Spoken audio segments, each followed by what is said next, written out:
So after 44, ang title ng chapter 45 ay ang pinag-uusig. So si Elias, nagkipagkita siya kay Kapitan Basilio. Si Kapitan Basilio ang leader ng mga tulisan sa bayan ng San Diego. When we say tulisan, yung mga terorista, kasama ng mga NPA, MILF, MNLF, ISIS, yun ay parang tulad ng grupo ni Kapitan Basilio. Nais si Kapitan Basilio na maghiganti sa mga praile kahit na raw masaktan ng ibang mga tao. Kasi sabi niya nga, ang sugat daw natin ay gaya ng sugat lamang ng tao. Ang sugat daw ng Pilipinas, o ang problema ng Pilipinas ay ganon. Masusolusyonan daw, gaya din ng mga sugat natin. Sabi ni Kapitan Basilio, ang Pilipinas ay may sugat. May problema ang Philippines. Just like kung nagkakasugat ka, ang kailangan iluna sa iyo alcohol. Di ba mahapdig yun? Mahapdi ba ang alcohol? Oh. So sabi ni Kapitan Basilio, malulunasan lang ang daw ang Pilipinas kung may masasaktan. So gagamitan niya ng dahas ang paghihiganti niya para sa kanyang family. Kasi yung family niya is my treasure. Ang family niya, yung isang anak niya, may rape, may pinagbintangan na gustong maghiganti. Yung isa naman namatay kasi pinaratangan ng mali. So Kapitan Basilio's life was a mess. Kaya nais niya, sinabi niya kay Elias, maghihiganti siya. Ngunit, ang sabi ni Elias, hindi maganda ang paghihiganti. Gaya ni Kapitan Basilio, may mga pinagdaanan din sa Elias. Ngunit, para sa kanya, hindi naging maganda ang paggamit ng dahas para maghiganti sa mga masamang nangyari sa iyo. So sabi niya, huwag ka mag-alala, kakausapin ko si Ibarra. Sasabihin ko sa kanya na pakiusapan ng Kapitan General para naman maayos na makapag-file tayo ng case against sa mga tao na umapi sa iyo. Huwag natin gamitan ng dahas. Ngunit, kung hindi man pumayag si Elias, si Ibarra, nangangako ako, si Elias ang nagsasalita ha, nangangako ako na kung hindi man pumayag si Elias, sasama ako sa inyong grupo para sa paghihiganti. Naku ha? Ibarra. Ano daw? Si Ibarra. Si Elias. Kaya nga. Diba nakipagkita si Elias kay Kapitan Basilio, ang leader ng mga tulisan. Sabi ni Kapitan Basilio, kailangang damitan ng dahas para tumino ang Pilipinas. Sabi pa ni Elias, no, hindi maaaring gamitan ng dahas kasi maraming madadamay. Sabi niya, kakausapin ko si Ibarra para tulungan tayo. Yung maayos na paraan ang gamitin natin. But, if hindi siya gusto, pero kung ayaw niyang pumayag sa pagtulong sa atin, huwag ka mag-alala. Ipinapangako kong sasama ako sa inyong grupo. So kung hindi pumayag si Elias, si Ibarra, sasama si Elias sa grupo ni na Kapitan Basilio ng mga tulisan. Malinaw? Opo. Okay, next. Huwag natin isali ang sabungan kay hindi masyadaan ng mahalaga. Ang dalawang senyora, si Doña Victorina at si Doña Consolacion. You remember no, Doña Victorina, asawa ni Don Tiburcio, yung mahilig mag-makeup. Nakuha? Opo. While Doña Consolacion, yung nagpahirap kay Sisa, yung feeling niya, bata pa siya, but she's very old, and yung relationship niya ng kanyang asawa is pangit. Magkulatahanay sila. Nakuha? So, nakita si Doña Consolacion at si Doña Victorina, and never silang nagkasundo sa buhay. So, na nakita sila, nagdumugay sila. Si Doña Consolacion, nakita niya yung pamalo niya ng asawa niya, so pinalo niya si Doña Victorina kasi never nagkasundo ang dalawang Doña. Dahil nag-away sila, inutusan ni Doña Victorina ang kanyang asawa na si Don Tiburcio na awayin ang Alperes. Kaya kung mag-away man bisa, asawa matawayan pa yung asawa, ganun ba? Parang kampi-kampi god.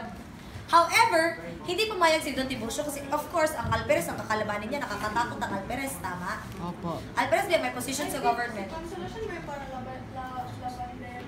Yes, siya yung labandera na hindi marunong mag-pronounce ang Filipinas. Si Doña Consolacion. Naiinis kasi si Doña Victorina kay Doña Consolacion, ganun din si Doña Consolacion kay Doña Victorina. So, hindi talaga magkasundo ang dalawa. Kasi parang, pareho kasi sila mapagmataas. Kaya gusto niya, siya lang yung maganda, tapos yung isa naman, gusto niya siya lang yung napapansin. Parang ganun ba? So, may rivalry sa kanilang dalawa. That's why hindi sila magkasundo. So, ang kanilang pag-aaway, umabot sa mga Guardia Civil, umabot kay Kapitan Tiago, maging sa kura ng bayan ng San Diego na si Padre Salvi, umabot ang pag-aaway ni Doña Consolacion at ni Doña Victorina. So, yes. So, So parang nagpakaulaw lang sila kasi nagdumog pagid sila sa maraming tao. Yung makita talaga ba, for show talaga, makita, nagdumog me. Kita talaga nila. So, ang mga tao, naging usap-usapan si Doña Victorina at si Doña Consolacion. Dahil hindi nagkakasundo ang dalawang Doña. Malinaw. Opo. Sigurado, kasi nagtanga na ko niya, wag ka balo.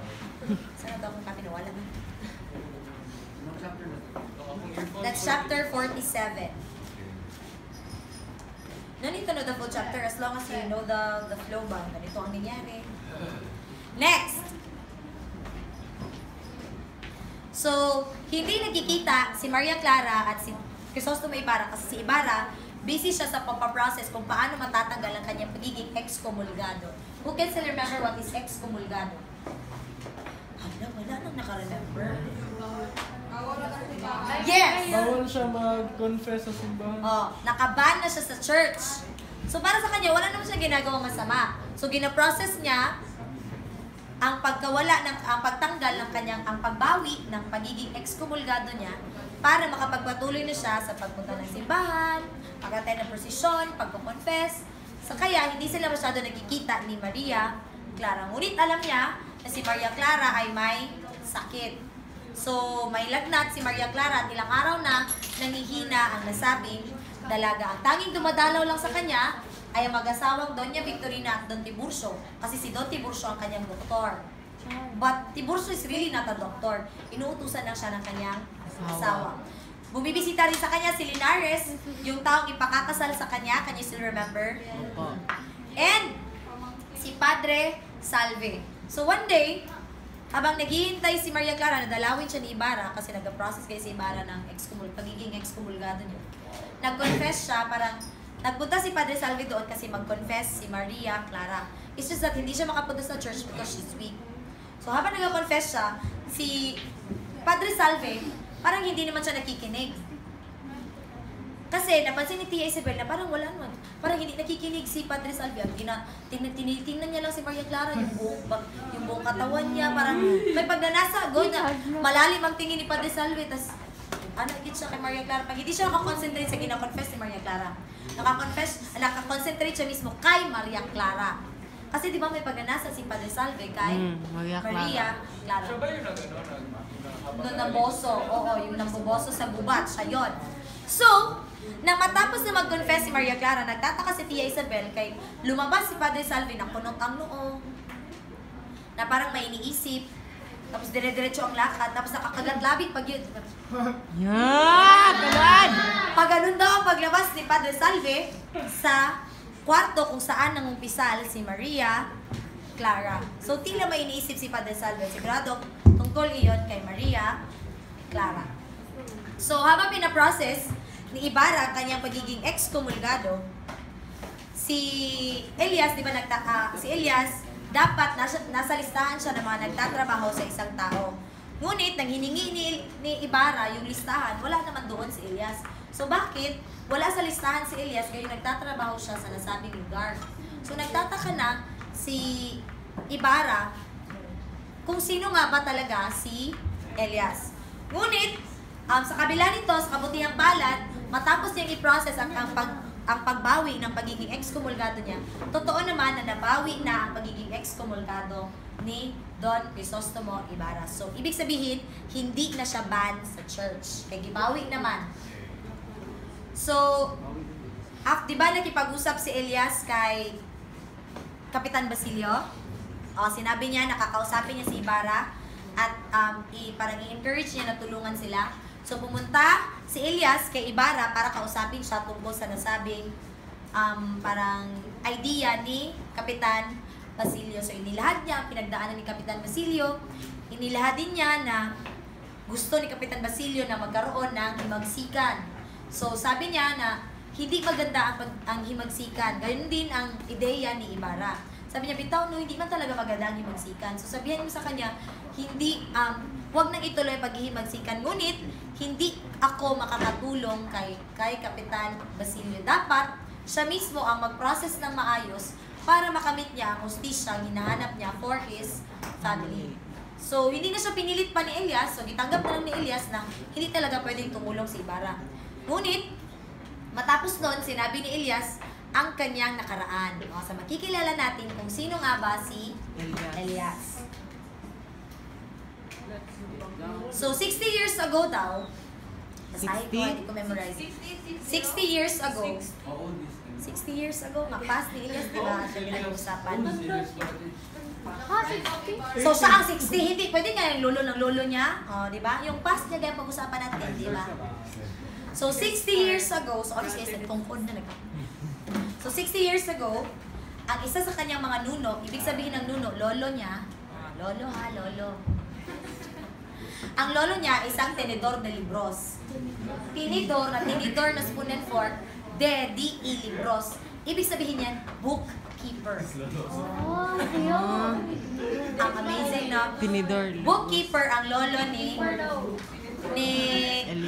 ni Elias ay bookkeeper sa isang opisina. So ang opisinang iyon, tinidor de libros. Oo. Ano yun?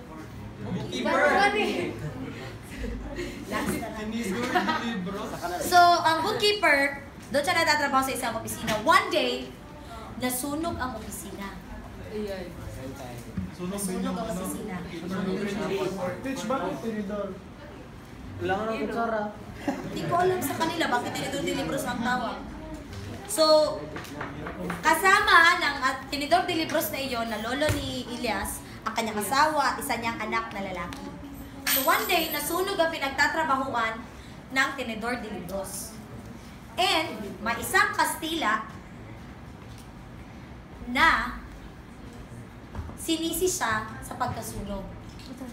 So si Tinidor de Libros, hinuli siya ng mga Guardia Civil at nasa na? Ang earphones nakita! Oh my God! Oh my God. Yes!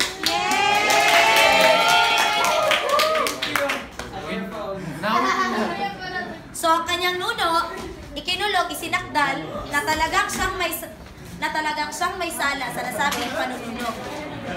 Pero wala yung proof ha, wala yung proof. So ang kanyang lolo, ang parusa sa kanyang lolo, iginapos siya at ang parang kung sabi sa'yo pag ipagain siya ba, na may tumatakbong kabayo, tapos nakatali siya, tapos pa. Or nakagapos siya ba, na parang ginapul siya ng horse. So kawawa ang dinanas at o sinapit ng nasabing Tenedor de Libros. Ngunit kahit ginanon siya, hindi pa siya namatay. Ang tibay. Naka-Levi's eh. So, panahon ngayon, di ba, kasama niya ang kanyang asawa at ang kanyang anak na lalaki. Yung asawa niya, buntis. Basahin ko ha. Isinakdal ang kanyang nuno sa salang panununog. Palibhasing maralita at walang kayang ibayad sa abogado, ipinaseyo sa lansangan ang nuno niya at na nakagapos sa kabayo at pinapalo sa bawat panulukan ng daan. Buntis noon ang kanyang asawa at nagtangka pa rin humanap ng pagkakakitaan para matubos niya ang kanyang asawang Tenedor de Libros. What's the boss? Parang yung i-bail out niya ba? Para mabigyan niya ng bail. Pero wala talaga sapat na pera. So talagang nakulong ang lolo ni Elias kahit walang sapat na proof. So after that, napag-isipan na hindi pa gumagaling ang sugat ng mag-anak ay naisipan nila na sa bundok na lamang sila titira. So 'di ba, from a bookkeeper, Taga-bundok na. naging taga-bundok na. Nang gumaling ang sugat at nanganak ang babae, hindi nagtagal ay namatay ang kanilang anak. Kaya syempre, pobre sila, wala silang sapat na pagkain, kasi hindi masyadong maganda siguro ang kalatitiran because of course, sa bundok lamang sila nakatira. Hindi nakayanan ng kanyang nuno ang mga pagdurusan ito, yung mga sunod-sunod na problema, kaya naman, nagbigti ito. Nagbigti. So, ang natitira na lang yung anak nilang lalaki, tama? So, nangamoy ang bangkay at nalaman ng mga otoridad ang pagkamatay ng Tinidor de Libros. So, naulila ang asawa at ang kanyang anak kasi namatay man ang kanyang husband kasi Paano hindi hindi na kaya. nalaman ng ano, Tex? Ha? Ng asawa. Paano di nalaman ng asawa? Nalaman niya. Nalaman niya na nagbigti ang kanyang asawa. So, after, di ba, namatay ang kanilang anak, yung binubuntis ng kanyang asawa. So, hindi na kayanan siguro ng tenedor de libros, ang kanyang yung parang depressing siya, na-stress siya, napakamatay siya.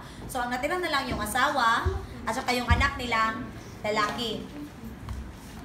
So, sabi nila, kasalanan daw ng asawa kung bakit nagpakamatay ang lalaki.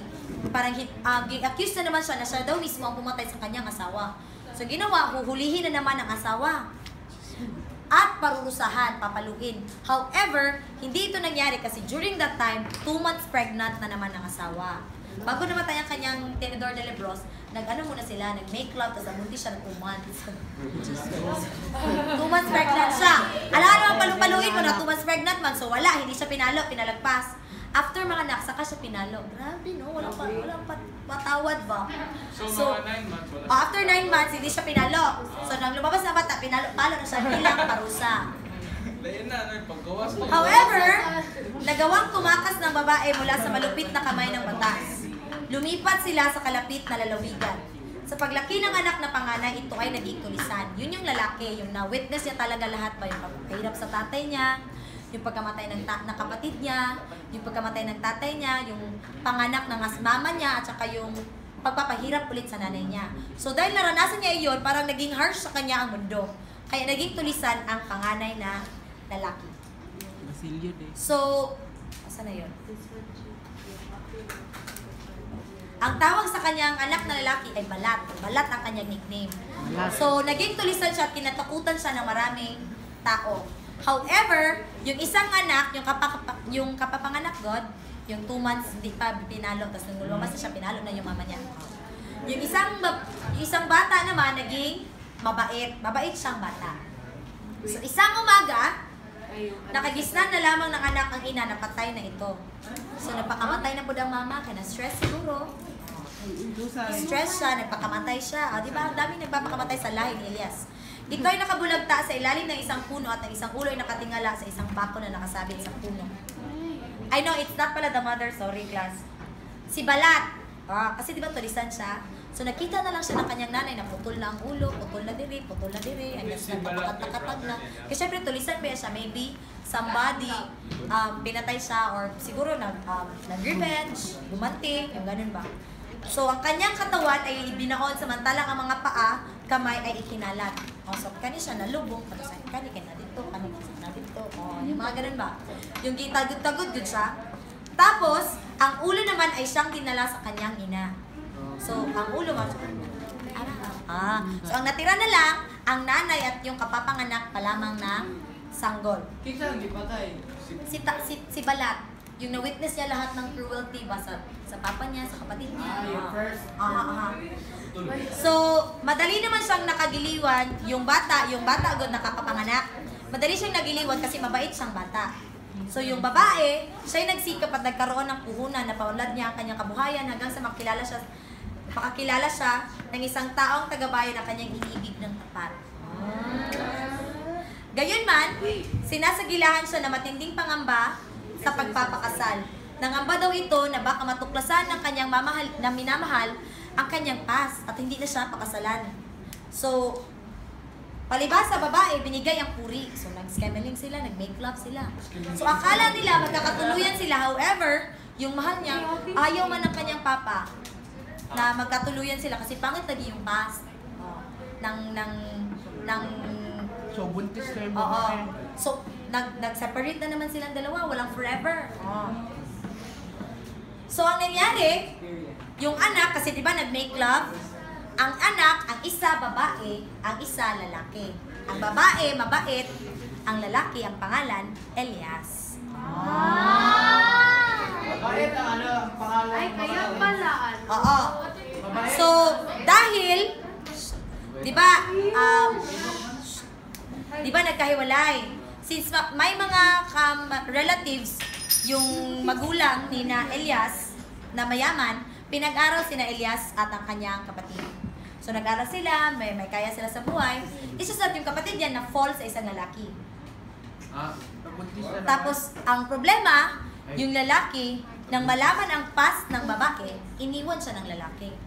Kasi hindi matanggap na, ika, ganyan ang pass mo, yung mama mo kay ganito, yung lolo mo kay ganyan. Ew. Okay, break na tayo. Oh, ganun. Hiniwalayan ang kapatid ni Elias na kanyang minamahal.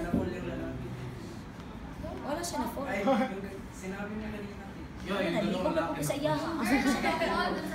So, naghiwalay. Ang kanyang kapatid na depressed. Siguro kilak-kilak. Nagpakamatay na pod.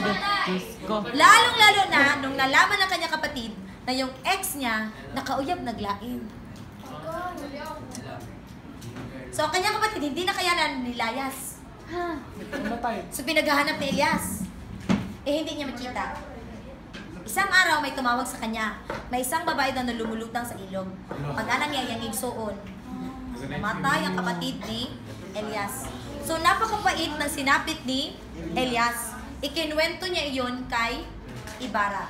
Nang malaman ni Ibarra ang tungkol dito, naawa siya. So, sinabi niya, sige, kakausapin ko ang Kapitan General. Maghahanap tayo ng hustisya para sa mga nasapit ninyo. Kaya nagbalik si Elias, ang una niya talagang purpose, hanapin niya yung Kastila na nag-accuse sa kanyang lolo ng panununog. Kasi siya ang dahilan kung bakit nagkakabit-kabit na ang malas sa buhay nila Elias. However, na-realize ni Elias na hindi maganda ang paghiganti. So, ipagkibit-balikat niya na lang para hindi kinalimutan niya na lang ba yung nangyari. So, matapos nun, saan na tayo?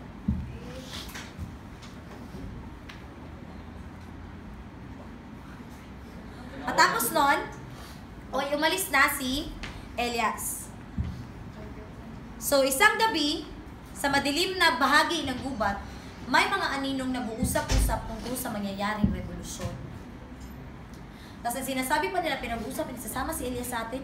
O, sasama siya kasi kaibigan siya ni Ibarra. O, sige na, alam niyo na isisigaw ninyo. Parang ang isisigaw nila ay mabuhay Don Crisostomo. So, parang nagpaplano sila ng revolution.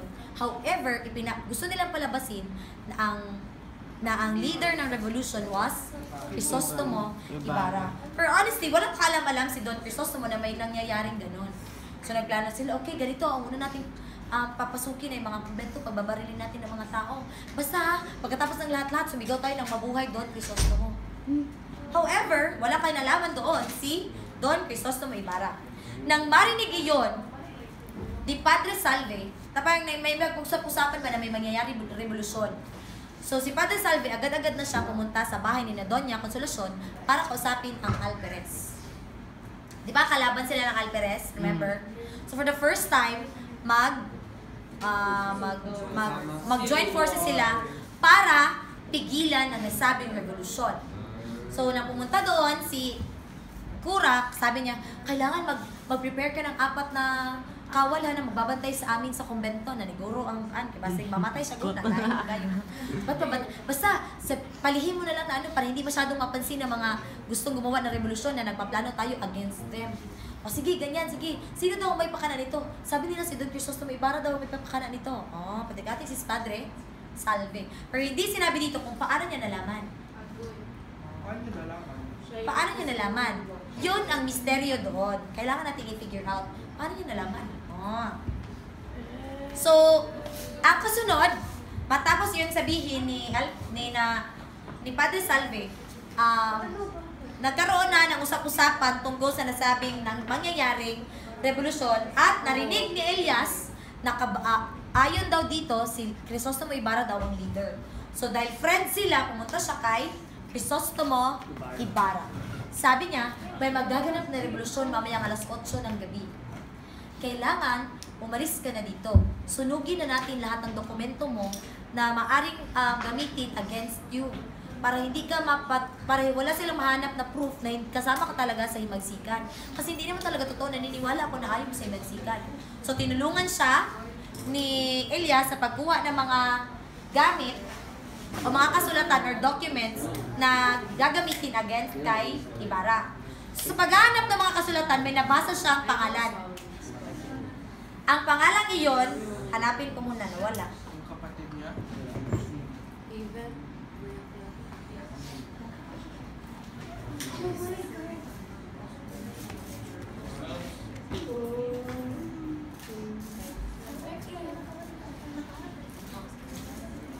Ay nakasulat na Don Pedro E. Baramendia. Oh. Yun ang buong pangalan ni Crisostomo, ay apelido ni Ibarra. Ibarra is the shorter term. But the buong pangalan, buong spelling ng apelido ni Ibarra ay Ibarramendia. Spell out mo nga. Ito ang spelling na apelido ni Ibarra. Oh.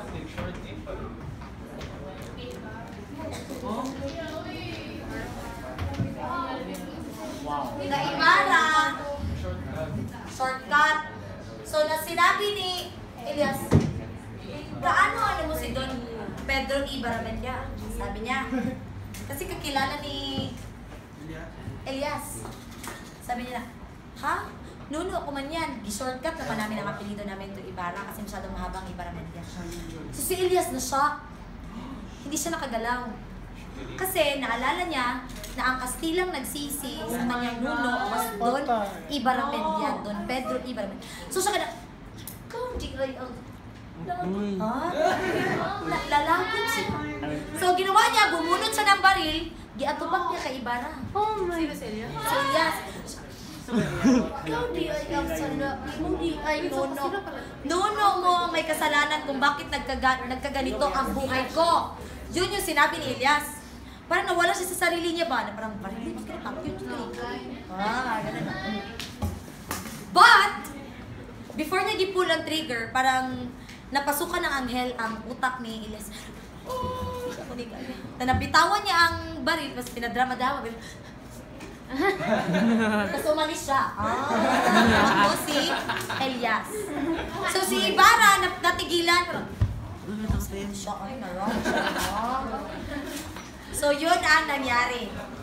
So bumisita, after ng meeting nila ni Elias, for the first time and forever, matapos silang huling magkita, bumisita si Ibarra kay Maria Clara. Na makita niya si Maria Clara. Nakita niya na nandun si Linares. So na-shock ako siya.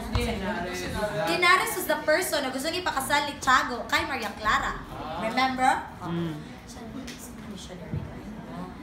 So instead na nagkausap sila, wala silang chance na mag-usap.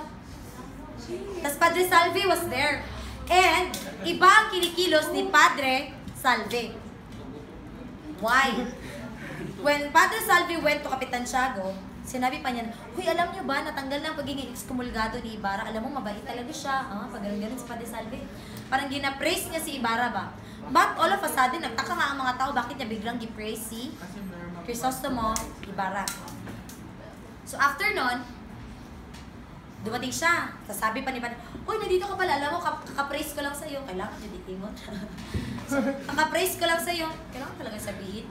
Para isipin ni Ibarra na kakampi at hindi masama si Padre Salve. So dahil hindi sila nagkausap ni Ibarra, ay ni Maria Clara,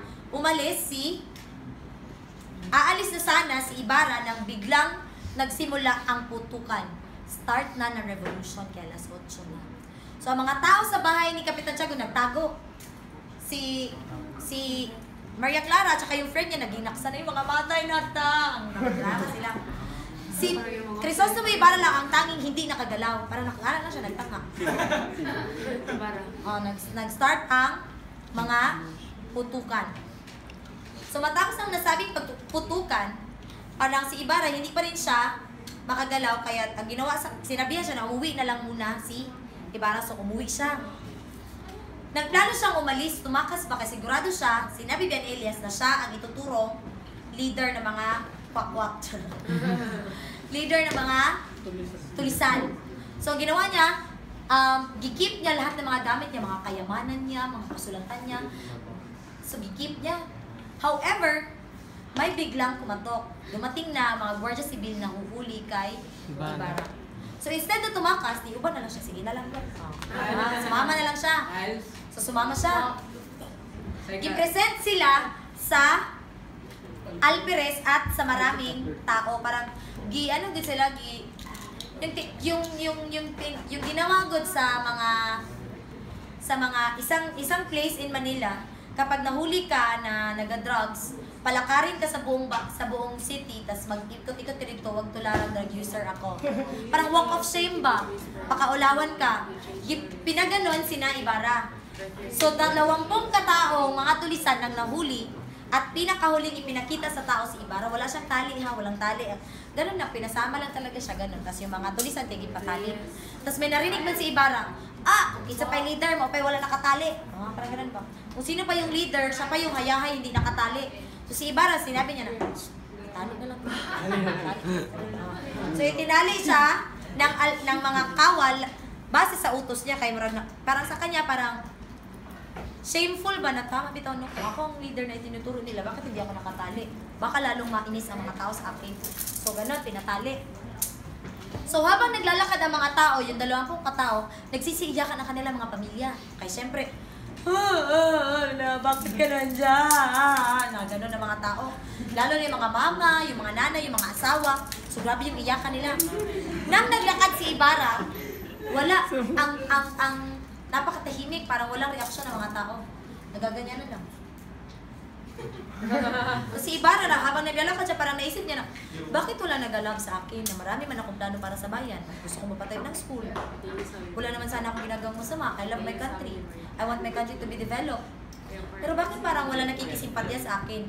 Doon na-realize ni Ibarra na walang saysay ang kanyang pagkikipaglaban para sa development ng kanyang bayan. Kasi mismo ang kanyang buong bayan, tinalikuran na siya. Sa isang pagkakamaling, hindi naman sigurado walang So para sa kanya parang, bakit tinalik? Yes. Parang bakit parang tinalikuran ako ng mga Filipinos? Where in fact, ako yung isa sa mga Pilipino na naglalayong mapaunlad ang aking sariling bayan. So para sa kanya, ganito palang kalakaran dito. Parang na-realize niya ba na? Parang na-realize niya ba, baka siguro maraming tao naghihiganti kasi hindi marunong mag-appreciate ng mga tao. Yung mas naaalala ka nila sa isang pagkakamali kaysa sa maraming bagay na ginawa mong tama. Parang ganon ang na-realize ni Ibarra. Diba kahit ngayon, ganyan din? Until now, ganon pa rin naman. So, naglakad-lakad na sila papunta sa kulungan. So, ang mga nahuli, hindi ko na papangalanan kasi hindi masyadong mahalaga, may mga nahuli na pinahirapan. May isa na, Tugan, ikaw talaga, si Ibarra pa talaga ang leader? Siya, wala, hindi ko lagi alam, hindi ka, Tugan. Bunal-bunalan siya. Tapos, ayaw niya man talagang magsalita. So, ginawa sa kanya, hinubaran siya, hinawakan yung paa niya, tapos ilublob sa sa balon ba? Sa drum. Nilublob sa drum. Tapos ayaw niya pa rin magsalita. Hanggang sa kakalublob sa kanya, doon na siya nawala ng buhay, nawala siya ng hangin ba? Is yung isang nahuli. Yung isang nahuli. So, dahil hindi man siya sumagot, isa na namang yung tulisan na kinuha. Sino ba talaga ang leader ninyo? Ayaw hindi magsalita. Hindi man matinong kausap. Sabi pa niya na, sino ba talaga? Tingnan mo mga namatay dyan, Hindi ka pa ba yung sasalita? Masusunod ka sa kanila. Tapos mga nandun, kasi na Pedro, asawa ni Sisa, namatay na, kasama siya sa tulisan. Asawa ni Sisa. Nandun, si Pedro, asawa ni Sisa, nandun. Saka yung iba pang mga katao na, sumali sa nasabing himagsikan. Tapos noon, dahil hindi siya salita, may tinawag na namang isa. Yung isa, hindi talaga siya kasama sa himagsikan. Sadyang nahuli lang siya kasi akala nila kasama siya kasi during that time nagsi-CR siya. Joker si Rizal, no? Nagsi-CR siya kasi pinakain daw siya ng kanyang tiyahin ng panos na pagkain. Ng panis na pagkain ba? So masakit yung tiyan niya during that time. So mag-CR na sana siya, tapos nagkaputukan na siya, nagdagat-dagat na siya, nagdagat siya.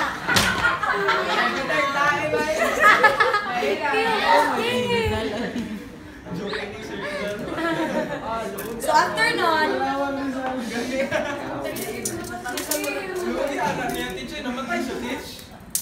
wala siya namatay. Tapos sabi ng Andres siya, nonsense to kausap, ibalik sa selda. Wala, hindi na lang tanong, kay nonsense mo, wala naging papel galibang, wala naging Joker kay si Rizal. Sabi niya, ay wala pa nonsense kausap, kay balik diyan sa selda. Ayun.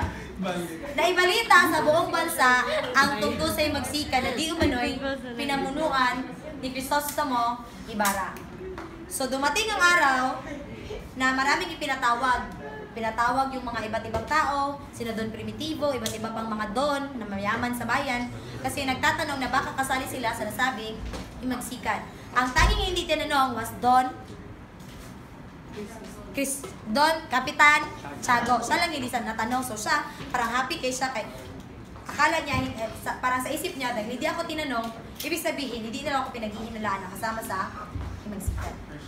By the way, before tayo magsika, naisa na makipagkita ni Piloso Potasio kay Ibarra para bigyan siya ng warning na naman. However, di sila nagkita at during that time, may sakit na si Piloso Potasio. Isang araw na lang nakita siya sa harap ng kanyang bahay na wala nang buhay. Namatay si Piloso Potasio. Namatay siya dahil may sakit man siya and he's already very old also. So since Kapitan Tiago was very happy, sabi niya, okay, dahil happy ako, yes. Piloso Potasio was the smartest person sa buong bayan. Siya yung hinihinga ng advice. Dahil happy si Kapitan Tiago, sinabi niya, okay, set na natin ang kasal ni Linares at Maria Clara.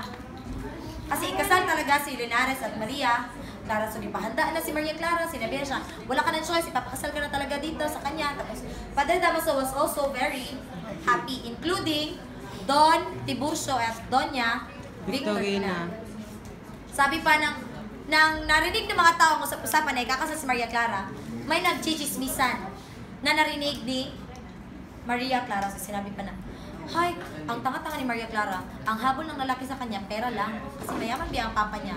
So may mga iba naman na nagsasabi na, alam mo, igat masyado si Maria Clara ba? Nakulong lang ganyan kanyang boyfriend, tapos iba na naman ang kanyang binoyfriend para asawahin.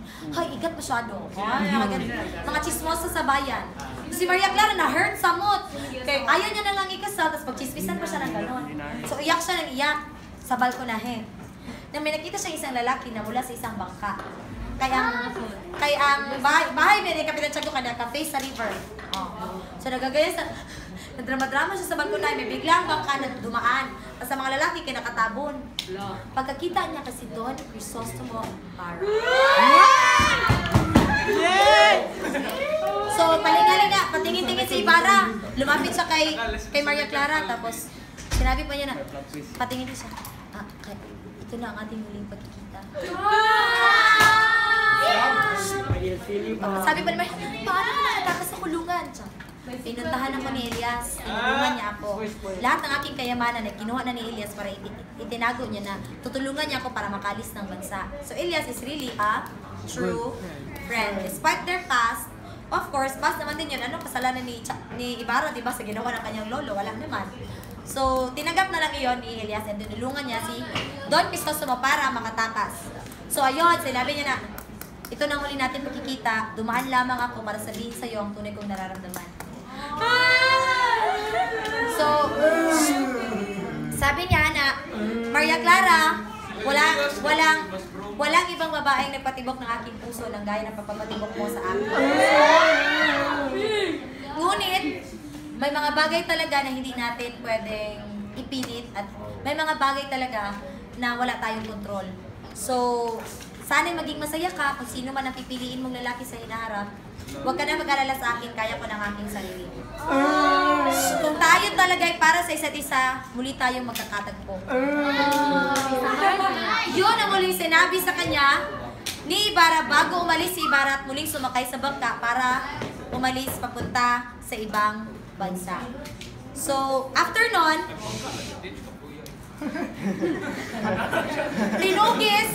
tinugis at hinabol si Elias at si Ibarra ng mga Guardia Civil. Kaya patayin lagi nila si Crisostomo Ibarra. So, nagkabarilan na. Halos, ang dami nilang napagdaanan. Grabe na ang baril-baril sila. Ching, ching, ching, ching. Matrix sila. Ang probinsya ang pek. However, ang unang natamaan was Elias. So, tumalon si Elias sa tubig. Remember na nakatabon sila. So, sabi niya na umalis ka na, hanapin mo na yung pumunta ka na sa ibang bansa, huwag mo na akong alalahanin, kaya ko ng aking sarili. Paalam, kaibigan, na masaya akong nakilala kita. So, sabi ni Elias na umalis ka na, pumunta ka na sa ibang bansa, huwag mo na akong alalahanin na paalam aking kaibigan, napakasaya ko naging kaibigan kita. Kasi nabaril naman siya. So, he jumped, and then pinaalis niya si Ibarra, tapos yung mga Guardia Civil pinagbabaril ulit ang lawa. Tumigil lang sila na makita nila na pumula na ang lawa, may dugo na. So they thought that it was Ibarra. They did not know that it was Elias. Si Ibarra, dire-diretso na ang lakad, ang alis niya. So, kinabukasan, ibinalita sa dyaryo, iba't ibang papahayagan, na pumanaw na si Crisostomo Ibarra. So, nang nabasa iyon, Lang nabasa yun ni Maria Clara. Actually, when Maria Clara was reading the said newspaper, hindi niya talaga binabasa yung details. Ang nakita niya talaga na parang natulala siya, nakita niya na si Ibarra ay patay na. So parang siya, kilak na po. Tapos, sa kanyang pag-iyak, nakatanggap siya ng isang sulat. Ito ay sulat ng kanyang ina noong unang panahon pa. Parang isinulat ng kanyang nanay ba para sa future. Yan yung sabi pa dito. Tapos, sa sulat na iyon, Siya man inilahad ng ang kanyang ina kung ano ang nangyari, bakit siya naging malungkutin ng kanyang binubuntis pa lamang si Maria Clara. Sinabi niya, ang totoong pagkatao ni Maria Clara. Sinabi niya na si Padre Damaso ang nagsuggest na magsimba ako roon. Hindi ko alam na may pagnanasa pala ang nasabing pari sa akin. So ginawa niya, hinalay niya ako, kaya nung nabuntis ako, instead na matuwa ako, naging malungkutin ako. Kasi sinong babae ang matutuwa kung nirape ka ng isang pari na nagangalang Padre Damaso? So, kaya ako naging malungkutin, anak. Parang ganun yung letter. Tapos, iyak na si Maria Clara kasi syempre heartbroken pa siya. Iyang mama, nag-rape lang siya. Hindi dahil siya tinuod na anak ni Kapitan Tiago. So, iyak si Maria Clara at hindi niya matanggap na ang kanyang tunay na ama pala ay si Padre Damaso. Simula noon, hindi na lumalabas ng bahay si Maria Clara at nang nalapit na ang kanilang kasal ni Linares, ay binisita siya ni Padre Damaso. So siya parang wala siyang reaction na binisita siya ni Padre Damaso, parang poker face siya ba? Na parang blunt lang ang kanyang face. Wala siyang emotions na pinapakita. And then sabi ng kanyang tatay, si Padre Damaso, sabi niya na up until the end, hindi inamin ni Padre Damaso ang nasabing kasalanan. Hindi niya alam na pala ni Maria Clara ang totoong pagkatao niya. So, salita siya. Dapat maging masaya ka kasi kakasal ka sa taong matino, hindi gaya ni Ibarra. Tapos si Maria Clara, iyak na nag-iyak. Tapos sabi niya na, tapos nakita ni Padre Damaso ba yung pain doon ng anak. So, sabi nga nila, di ba, walang magulang na hindi nakayang tiisin ang sakit o pagpapasakit na nararamdaman ng isang anak. So, napakasakit yun para sa isang magulang. Sabi nga nila, di ba, kung masakit para sa ating mga magulang times 2. So, nang nakita ni Padre Damaso ang lungkot at pighati sa mga mata ng kanyang anak, parang naka-realize good siya ng something. Parang siya. So, humingi siya ng tawad. So, siya na, Maria Clara, I'm so sorry if pinigilan ko ang pagmamahalan ninyo ni Padre Damaso. Pasensya na. Sabi niya, I'm sorry kung pinigilan ko ang pagmamahalan ninyo ni Crisostomo Ibarra. Natakot ako na baka maikasal ka sa isang taong tagurian ng tao na ere at pilibostero. So kung gano'n na mangyayari, alam ko kasi na maghihirap ka bilang asawa. And ayokong mangyari yon. Kaya nang nalaman ko na nagkakaunawaan at nagkakaibigan kayo ni Ibarra, ay sadya kong pinigilan ito. Anak, hindi ko alam na sobra palang masasaktan ang iyong damdamin sa mga sinabi niya na anak, pero hindi na-slide na siya, pero wala siyang plano talaga na sabihin. Parang, di ba, yung ibang mga pari, di ba, anak din ang tawag? Mga anak, di ba, ganon? So, para sa kanya, parang wala lang yun. Pero alam na talaga ni Maria Clara na siya yung totoong papa. Si Maria Clara walang sinasagot, iyak lang siya ng iyak. Tapos pinapili siya. Ano ba talaga ang gusto mong mangyari sa buhay mo? Sabi ni Damaso, sabi ni Maria Clara, matapos kong malaman na namatay na ang aking minamahal, walang sino mang lalaking makakapagpaibig sa aking muli. So, hindi ko pakakasalan si Linares. Mas pipiliin kong manatili sa kumbento at maging madre kaysa namang magpakasal sa taong hindi ko talaga tunay na iniibig.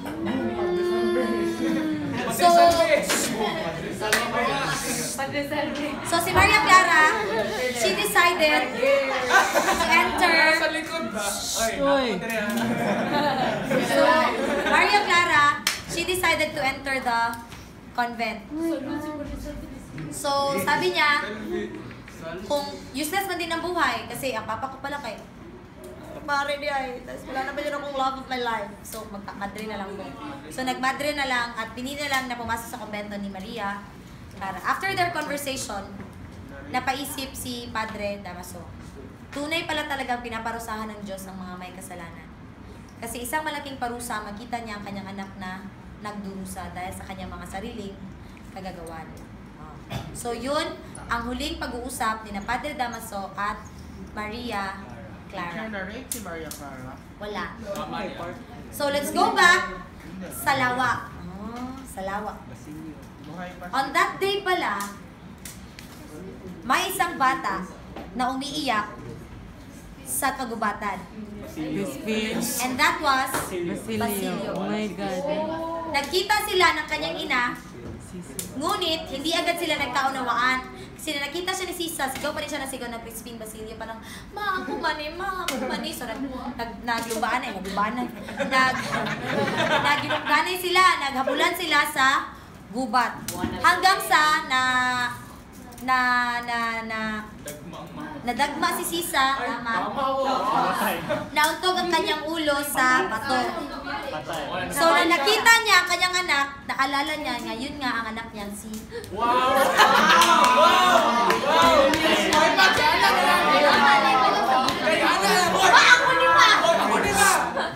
So,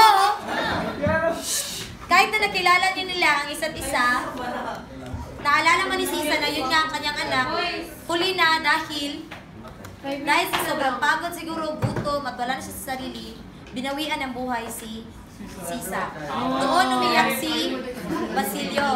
So sa kagubatan, after nang tinugi sina Ibarra sa lawa, naguhukay si Basilio. And he was just 10 years old back then. Okay siya. So grabe siguro ang kanyang ano ba no? Grabe ka-strong ng bata ba no na si Basilio? Kasi nakayanan niya yung ganun. So nagahukay siya nang may isang lalaking lumapit sa kanya. Sinabi ng lalaki na tutulungan kita sa paglibing ng nanay mo kapalit ng isang pabor. Maaari ka bang maghanap ng mga kahoy pang sunog? Si Basilio O, si Basilio inutusan niya. Nauntog lagi siya. So, si Basilio, kumuha siya ng mga kahoy. Sige na, kamalapit na sa ending. Kumuha siya ng mga kahoy. At kanyang sinunog. Ang ginawa nila, may isang lalaki daw na hindi niya kilala, nabasa at duguan at wala ng buhay. Who do you think? Elias! So, ang ginawa nila ni Ibarra, yung mga panahon ngayon, hindi niya alam kung sino ang nasabing lalaki. Wala siyang idea. Sabi niya, huwag ka mag-alala, bibigyan kita ng pera kapalit nito at ililibing natin ang nanay mo ng maayos. So, ginawa nila sa lalaking wala ng buhay, sinunog nila. Bakit nila kailangan sunugin? Para hindi talaga malaman ng tao na hindi si Ibarra ang namatay. Para walang proof ba? So, disunog nila si Elias. Sa kanila nilibing si Sisa. Yun ang huling bahagi ng ng Noli Me Tangere. It's a cliffhanger. Oh my God.